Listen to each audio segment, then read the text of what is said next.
നമ്മുടെ നിർഭയം നിരന്തരം എന്ന് കൊട്ടിഘോഷിക്കുന്ന കേരളത്തിലെ മുൻനിര മാധ്യമങ്ങൾ സൗകര്യപൂർവ്വം മറക്കുന്ന ചില വാർത്തകളുണ്ട്.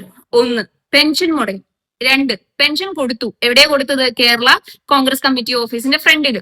അതും യാചകരെ പോലെ ഒരു കൂട്ടം മനുഷ്യർ. മൂന്നാമത്, ബന്ധു നിയമനം, അതായത് ഒരു മന്ത്രി നിയമിച്ചു ബന്ധുവിനെ.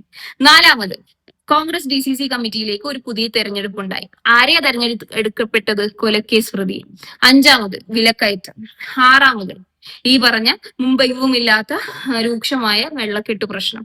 ഏഴാമത്, സർക്കാർ ആശുപത്രികളിലെ വൃത്തിഹീനമായ സാഹചര്യങ്ങളും അതുപോലെ തന്നെ ചികിത്സാ പിഴവുകളും. എട്ടാമതായിട്ട്, മതേതരത്വം മാത്രം പറഞ്ഞുകൊണ്ട് ഇലക്ഷൻ ജയിച്ചു വന്ന ആളുകൾ വർഗീയത മാത്രം പറയുന്നവരെ, അതും ഈ പറഞ്ഞ നമ്മൾ ജനാധിപത്യ രീതിയിലൂടെ തെരഞ്ഞെടുക്കപ്പെട്ട സർക്കാർ നിയോഗിച്ച ഒരു മന്ത്രിയാണ് കേട്ടോ ഈ പറഞ്ഞ വർഗീയത പറയുന്ന ആളുകളുടെ അടുത്ത് പോയി ആശീർവാദം വാങ്ങിച്ചത്, അല്ലെ? ബേഷ്. അത് കഴിഞ്ഞ് വന്യജീവി ആക്രമണം എന്ന് പറയുന്നത് വളരെ നോർമലൈസ് ചെയ്യപ്പെടേണ്ട ഒരു കാര്യം മാത്രമായി മാറി. അവസാനമായിട്ട് PM ശ്രീ പദ്ധതി. പ്രതിപക്ഷത്തിരിക്കുമ്പോൾ ഈ പറഞ്ഞ ഇവരൊക്കെ തന്നെയാണ് ഏറ്റവും കൂടുതൽ ഇതിനെ എതിർത്തത്. പക്ഷെ ഇപ്പോഴത് ചർച്ച ചെയ്ത് തീരുമാനിക്കേണ്ട ഒരു പദ്ധതിയായി മാറിയിട്ടുണ്ട്.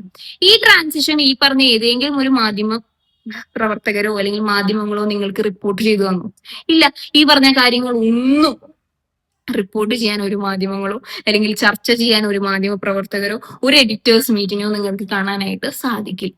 ഇനി ഈ പറഞ്ഞ മാധ്യമ പ്രവർത്തകർക്കെതിരെയുള്ള ഈ ധിക്കാരപരമായിട്ടുള്ള മനോഭാവം, കളിയാക്കലോ, അതിനെപ്പറ്റി എന്തെങ്കിലും ചർച്ച കണ്ടോ? ഇല്ല. അപ്പൊ അവർക്കും പ്രശ്നമില്ല, പിന്നെ എന്തിനാ എനിക്ക് പ്രശ്നം, അല്ലേ? പക്ഷെ ഇവിടെ കഷ്ടപ്പെടാൻ പോകുന്ന അല്ലെങ്കിൽ കഷ്ടപ്പെട്ടുകൊണ്ടിരിക്കുന്ന ഒരു വിഭാഗം ആളുകളുണ്ട്. അതായത് ഈ പറഞ്ഞ സർക്കാർ ആശുപത്രികളിൽ മാത്രം പോയി അല്ലെങ്കിൽ ഈ പറഞ്ഞ സർക്കാർ സ്കൂളുകളിൽ മാത്രം പോയി ഈ പറഞ്ഞ റേഷൻ കടയിൽ നിന്ന് മാത്രം സാധനങ്ങൾ വാങ്ങിച്ച് ഈ പറഞ്ഞ പെൻഷൻ കൊണ്ട് മാത്രം ജീവിക്കുന്ന ഒരു പറ്റം മനുഷ്യർ. അവരെ പറ്റി ആലോചിക്കുമ്പോൾ അവർ ഈ പറഞ്ഞ പ്രൊഫഷണൽ പ്രൊപ്പഗാൻഡ, അല്ലെ, PR ഏജൻസികളുടെ പ്രൊപ്പഗാൻഡയിൽ വീണുപോയല്ലോ എന്ന് ആലോചിക്കുമ്പോഴുള്ളൊരു സങ്കടമുണ്ട്.